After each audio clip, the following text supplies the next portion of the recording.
Make today count. The secret of your success is determined by your daily agenda. Relationships. When I was in college in 1965, I took Psychology 101 with Dr. David Van Hoos. One day, as he was lecturing, he said something that really got my attention. He remarked, "If you have one true friend in life, you are very fortunate. If you have two real friends, it is highly unusual." I was dumbfounded. As a sanguine student, I thought everyone had lots of friends.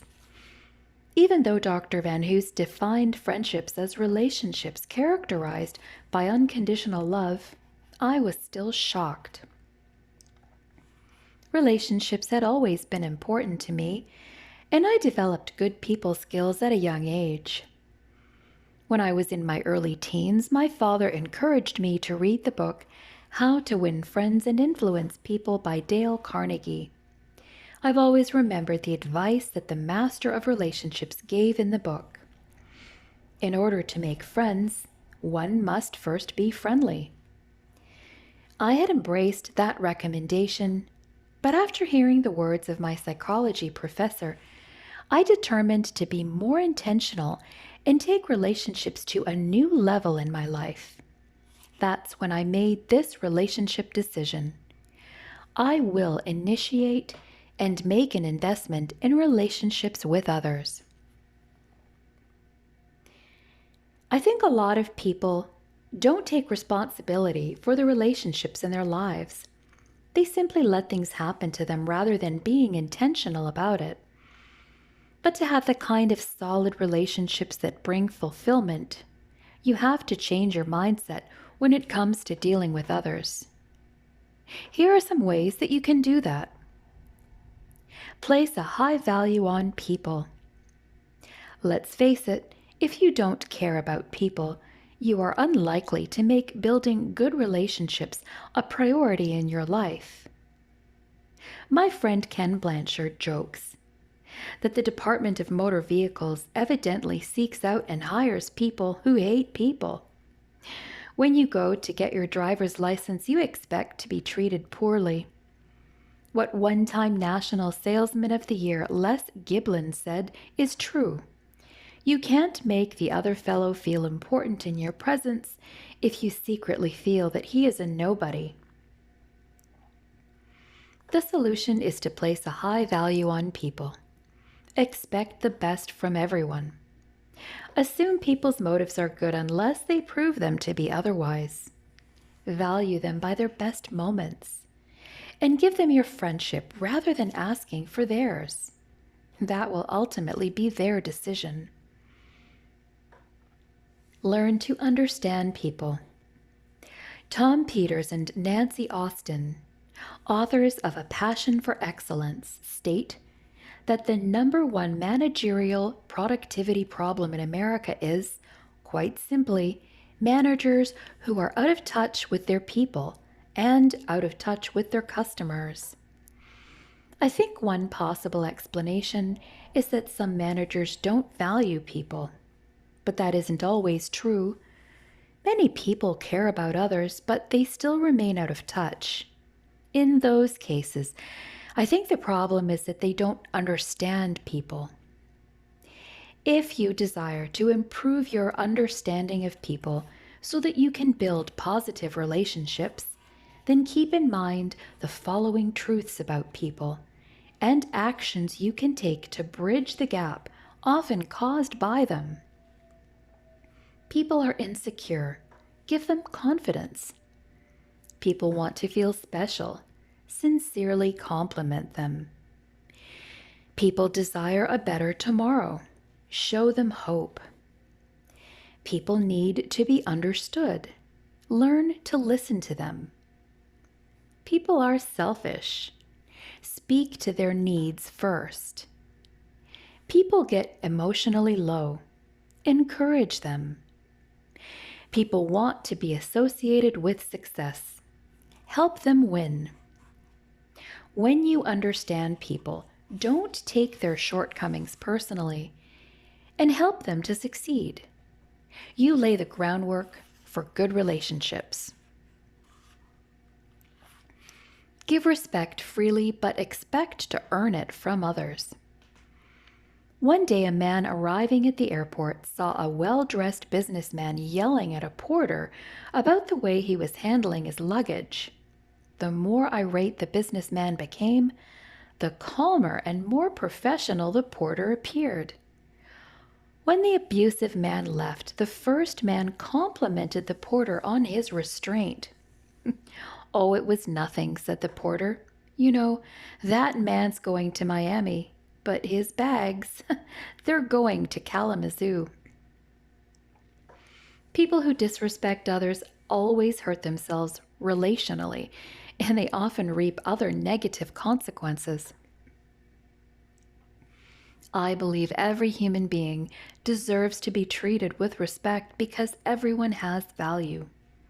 I also have observed that giving people respect first is one of the most effective ways of interacting with others. However, that doesn't mean that you can demand respect in return. You must earn it. If you respect yourself, respect others, and exhibit competence, others will almost always give you respect. If everyone treated others with respect, the world would be a better place. Commit yourself to adding value to others. 19th century English preacher Charles Spurgeon advised, "Carve your name on hearts and not on marble." The best way to do that is to add value to others. Do that by looking for ability in others, helping others discover their ability, and helping others develop their ability. Some people approach every interaction with others as a transaction. They are willing to add value, but only if they expect to receive value in return. If you want to make relationships a priority, you must check your motives to be sure you are not trying to manipulate others for your own gain. To make sure your motives are right, take this advice from Leo Buscaglia, who wrote the book Loving Each Other. Always start a relationship by asking, "Do I have ulterior motives for wanting to relate to this person? Is my caring conditional? Am I trying to escape something? Am I planning to change the person? Do I need this person to help me make up for a deficiency in myself?" If your answer to any of these questions is yes, leave the person alone. He or she is better off without you. Managing the discipline of relationship building. I think a lot of the time we take relationships for granted. Because of that, we don't always give them the attention they deserve or require. But good relationships require a lot of effort. To keep me on track in my relationships so that I'm investing in them as I must to make them successful, I practice the following discipline. Every day, I make the conscious effort to deposit goodwill into my relationships with others. That means I give more than I expect to receive. Love others unconditionally. Look for ways to add value to others and bring joy to the relationships that I hold dear. Every evening, I evaluate this area of my life by asking myself, have I been thoughtful toward people today? Would they express joy that they have spent time with me? If the answer is yes, then I've done my part. If you want to improve your relationships through your everyday actions, then do the following. Put others first. The best way to start off on the right foot is to put others first. The most basic way to do that is to practice the golden rule. Do unto others as you would have them do unto you. If you take that mindset into all your interactions with others, you can't go wrong. But there are also other ways to show people that they matter and that you are interested in their well-being. Walk slowly through the crowd, remember people's names, smile at everyone, and be quick to offer help. People don't care how much you know until they know how much you care. Don't carry emotional baggage. Few things weigh as much as old hurts and defenses carried day after day in a person's life. If you want to enjoy your time with other people, you've got to get rid of that kind of stuff. You can't keep score of old wrongs and expect to make relationships right. If someone has hurt you and you need to address it and get it out onto the table, then do it right away. Resolve it and get beyond it. If it's not worth bringing up, forget about it and move on. Give time to your most valuable relationships. Most people give away their relational energy on a first-come, first-served basis.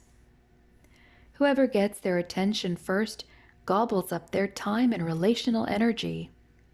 That's why the squeaky wheels, instead of the high producers at work, consume so much attention, and why so many people have nothing left to give when they get home from work.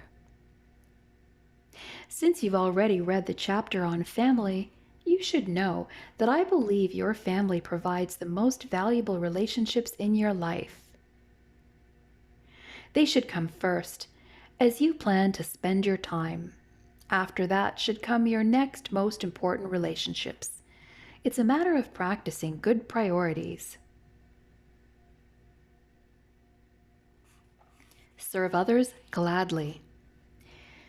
I once heard an airline executive explain how difficult it is to hire and train people for his industry.